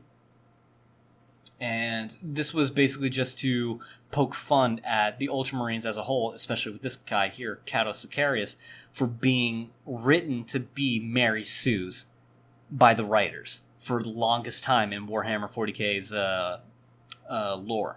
To the point that that's poking more and more fun at the Ultra Smurfs for being too powerful, too good at what they do, and it just doesn't make viable sense. I think that pretty much covers everything here. I know there's a character here on the right side by the name of Uriel Ventress, but I don't know enough about him to comment on him, other than the fact that he's been around in the Ultramarine history long enough to see many of their failures.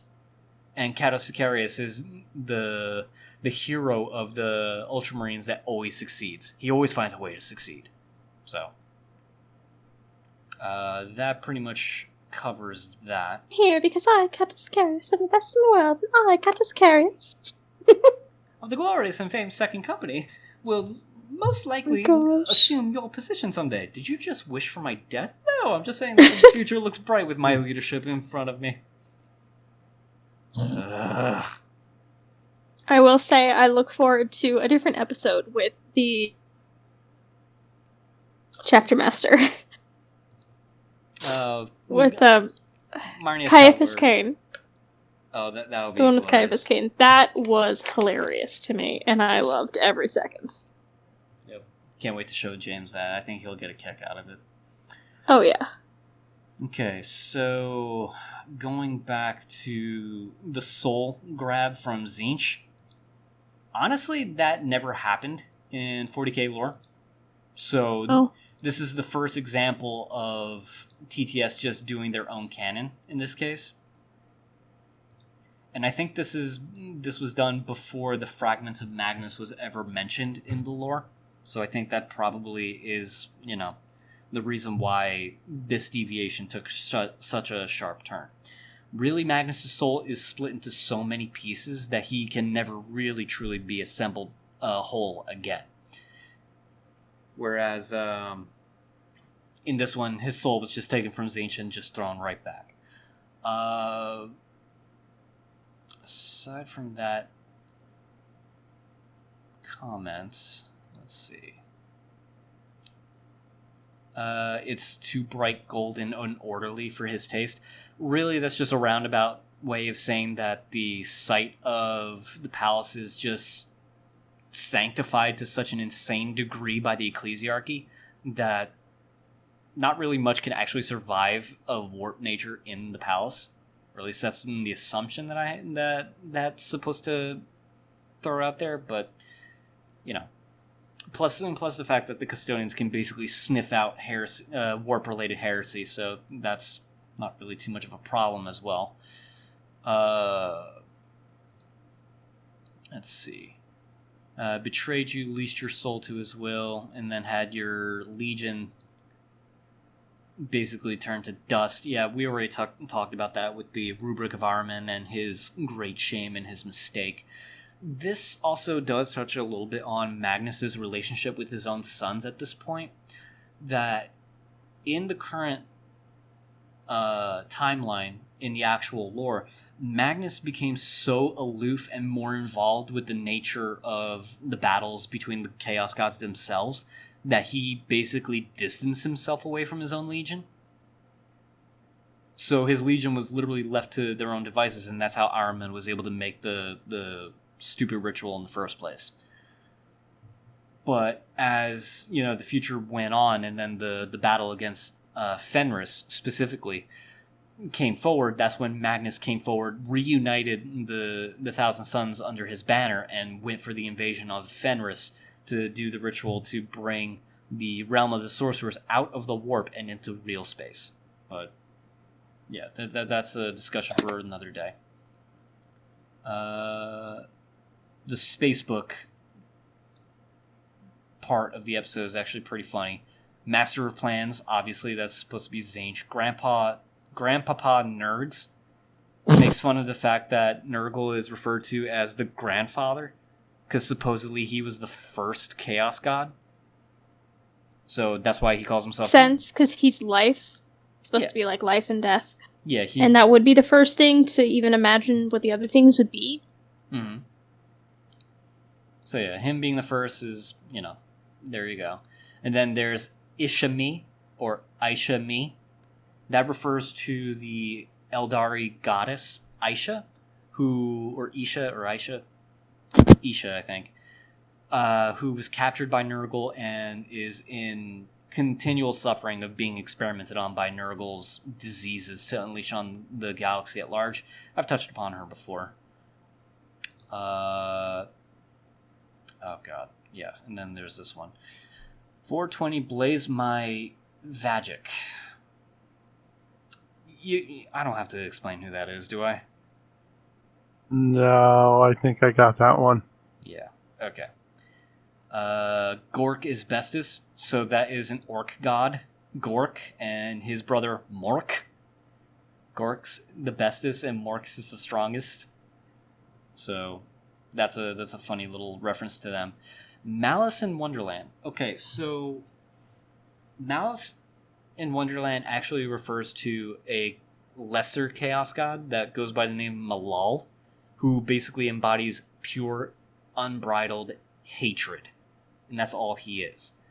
However, in this comment that he posted out, when I get out of the retconnian, I'm going to come back and F you all up. I swear to myself, I hate you all. That's in reference to the fact that in the 40k lore, they just retcon like he doesn't exist anymore. So, supposedly... That's just rude. Well, exactly. Well, and they make a joke about it later in TTS as well. Well, they make a joke about that in TTS, and as someone explained to me in a comment before, apparently the 4 Chaos Gods banded together specifically to just trap him and make him completely irrelevant to the galaxy at large. So he's trapped and he's unable to influence anything at this point. But there's a theory floating around that Malal does have influence over a segment of the universe, and there may even be a Space Marine chapter that is being directly influenced by Malal and all of his malice towards everything in the universe. And he only exists to destroy everything.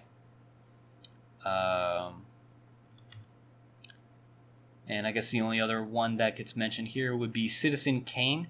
That references the god of war for the Eldar that goes by the name of Kala Mensha Kane.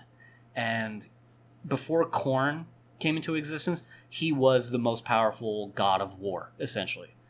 But then, during the birth of Slaanesh, all of the Eldar gods basically got consumed except for Aisha and Kane. Aisha got captured by Nurgle to be kept, and Kane was captured by Khorne for whatever reason. I think basically just to fight for eternity for Khorne's amusement. So that explains all of the gods that gets mentioned on Spacebook. I'm sorry, I can't say Spacebook and not laugh. It's a lovely little play on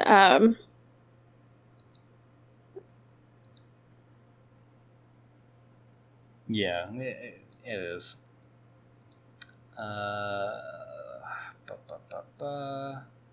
We talked about the Black Library, but what you guys probably missed during that whole exchange with Chegara and Ahriman, anytime that Ahriman was speaking, if you notice over here, Chegara's arm was moving. Oh, yeah. Mess with my boy. So, in other words, this entire scene was basically staged by Chegara to mess with Ahriman. Because it literally looks like he's pulling Ahriman's strings like a puppeteer. You know, I saw that. I was trying to figure that one out, and I'm like, now that you said that, that makes total fucking sense. Yeah. I mean, seriously, you are so laughable. Please enlighten me. How do you plan to stop me? His eyes is literally just looking at Chegara. He's not looking at his hand, and his hand is just moving Ahriman during that entire exchange. It is hilarious to me. So, that was pretty funny. And when I was talking about the Harlequins, this is the god that controls the Harlequin Eldar faction. Okay, that is like a seriously like fucked up looking version of Kefka from Final Fantasy VI. Oh shit. Oh, I hate that you said that. I don't know who that is. Okay, James, looks like you get to introduce us into that. I was going to say, George, in editing, put in the picture. I'll do one better. Was that Final Fantasy 6?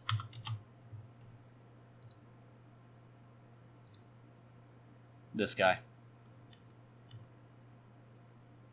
Oh, I don't like that. So who was Kefka? I don't James? like that. Kefka was the overarching villain in Final Fantasy VI. Basically, just wanted to destroy the world. I will be perfectly honest. 6 was not my forte in the realms of Final Fantasy. It is actually one of the ones I know very little about. I just know kind of like the main, the main players of it, and I know Kefka was considered by many Final Fantasy enthusiasts to probably be one of the best villains. I'd argue he was one of the best because he actually succeeded. I was going to say there is that. It is a very debatable thing because there are those who just say he was very like. Some people will say he as a character he was just kind of flat. Others say he was like the most well written one. So, but like I said, 6 was not my strong point, so I really can't say for certain. So, and this is his god form. Yeah. Ugly. God, I can't unsee You are it now. very ugly. You're welcome. Oh, thank you for that contribution, James. Hey, every once in a while I got to throw in a gem here and there. So, yeah, that's true. Let's see. And yeah, I think that pretty much covers everything. Magnus does make a reference to Jagatai Khan, one of the other Primarchs. When he receives the bike, Jagatai Khan was the Primarch of the White Scars. The relationship between Jagatai and Magnus is alluded to being the point where Jagatai actually does like talking to Magnus, but Jagatai even admits at one point that Magnus gets a little preachy when he's talking about like the powers of the warp and whatnot. But the two of them I wonder who that sounds like in our group. I wasn't going to say anything, but Hey, if we've learned nothing else, the Primarchs fit. Yeah. You're not wrong. Well, unless it's talking about you two coming to blows every time you meet. Yeah, but at least we have respect enough to actually duel each other proper. Or in Destiny, I just blindly throw a knife at you and laugh. I'm gonna say he unicorns you every time he... Yeah, he does. Something I will never get used to. But, yeah.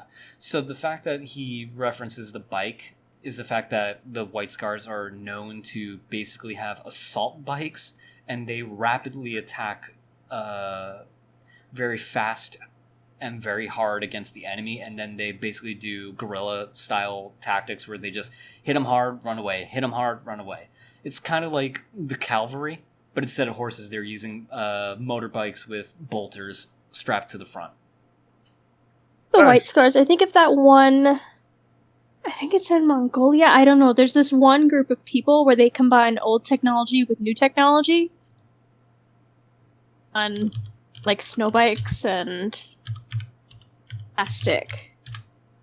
I don't know. That could be the wrong place. Somewhere in the east. I'm at a loss of what you're referencing here. Let's see. Would be... I know I'm not hallucinating this. This was a thing. And there were, like, pictures of these dudes with... Oh, here we go. Right, it's Mongolia. Balls. Maybe we'll just put this in post in a thing. Because I'm having trouble finding... But I know it's a thing, where somewhere in the world they combine old technology with new technology, and it's really cool. Okay, well, just send me the info and I'll add it in as an editor now. Okay. Yeah, I'm sorry. It's all good. It's all good. But, yeah, honestly, it actually does sound like a pretty interesting idea for someone to basically be on a motorcycle and doing cavalry charges to this day. Combining what you got, where what works with the newer things. Best of both worlds. As long as you don't do the oh god, I don't remember what it was called specifically, but there was a story from 1,000 Ways to Die, and one of them was basically a couple of kids who were really, really into like Japanese, cavalry charges and whatnot. So they basically took their cars and would joust each other. Oh. Yeah, I gotta find the clip and send it to you guys, because honestly, it's just like one of those really, really, really bonkers way to go. But I don't see that. What was that? I said, I don't think I want to see that. That sounds like a really bad idea and a really good... But it's informative. I just have to say that immediately warrants some attention from you. Information is good. That doesn't mean the best sometimes is the best way to... We get it the best way. Perspective. Right, and I think the last thing to touch on... Oh, not really the last thing. So, looks like they're going to be discussing Vulcan next. So, we're going to be hearing from that Primarch and his Legion.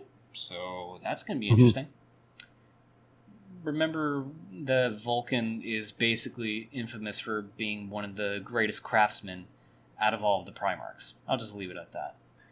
Okay. Let's see. And then Ahriman was talking to this lieutenant of his that has sentience. And yes, the Rubricae are less sentient than those who actually were able to maintain their forms and increase their psychic might. Although he did do a second spell that did give them sentience back, which he does reference. Okay. Actually, that I didn't know. I thought he only did it once. Yeah. Well, he kind of references it in here, I'm the one who gave you your free will back. He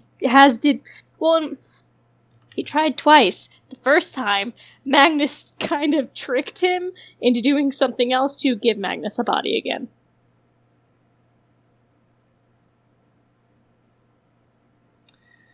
The Tzeentch faction really, really are not likable folk. There's a lot of trickiness going on. Don't shake any hands, don't make any deals. Sounds like another thing that we've watched recently. But, let's see. Here, maybe if you were less of an egocentric dick, you would have noticed. Yeah, that message was left behind by the War Master. Now, if you remember what I was saying about Horus being called the War Master, that actually references the modern 40k lore as of right now, a space marine by the name of Ezekiel Abaddon. Ezekiel Abaddon was basically a high-ranking member of the Sons of Horus, formerly known as the Lunable Sons of Horus, and after Horus was killed, turned into the Black Legion. They basically are not aligned with any of the Chaos Gods. They basically fight under Chaos United. And Ezekiel Abaddon is called the War Master because he was able to approach the captains of the different factions of Nurgle's faction, Slaanesh's faction, Khorne's faction, and Tzeentch's faction, in this case Ahriman, to gather their forces and fight with the Black Legion to go out of the Eye of Terror, out of the warp, and assault the Imperium at every given chance that they do, and they call these the Black Crusades, and there have been 13 so far. The one that is being referenced here, where Ezekiel is summoning Ahriman, is the one that is currently going on, called the 13th Black Crusade. And this is alliterating to, or not alliterating, it's foreshadowing the united front from all the chaos. Yes, there you go.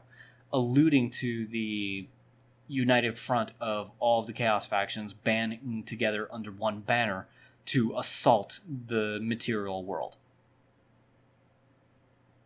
Okay. Yeah. So, yeah, we're just going to have to see how that plays out. But this is the first captain to be approached in this case. So the Tzeentch faction is coming under the Black Crusade banner in this episode. And I think that is everything that can be gleaned from this episode. So, any other questions that come up?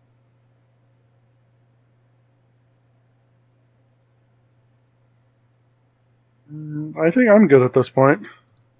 All right. Chelsea? Nope, I'm good. Okay. Well, I think this is a good point to pretty much end on, guys. So... This was a lot of information on this particular episode or video. Well, I didn't expect to talk as much as I did, so sorry about that. I'm not. That basically leaves more discussion to go through the comments. Honestly, I enjoyed that. True. So, nothing to apologize for. There is no more... What is the word? You can no longer pretend that I am not a chaos person, given my hatred of everything. Yeah, there's no hiding your sins at this point. Sins? You want to try that again? I am the Crimson Princess. Yeah, sure. There's no hiding your sins, you Thousand Sons apologist. I'm the Crimson Princess. I will break you. Thank you for that title, by the way, chat.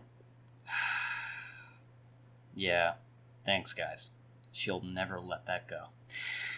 Anyway. I really won't. That was such a compliment. God. Anyway. Horrible things, and I get a compliment. You see what y'all started? Well, you can't really say much. And there was also the Jar Jar Magnus thing that got started, too, so give and take. Okay, fair enough. All right. Then with that, guys... Thank you so much for tuning in for another episode of If the Emperor Had a Text-to-Speech Device in our Introducing Friends to Warhammer 40k series. I have been George, aka Wulfboi, and I hope you guys enjoy the rest of your weekend. See you in the next one.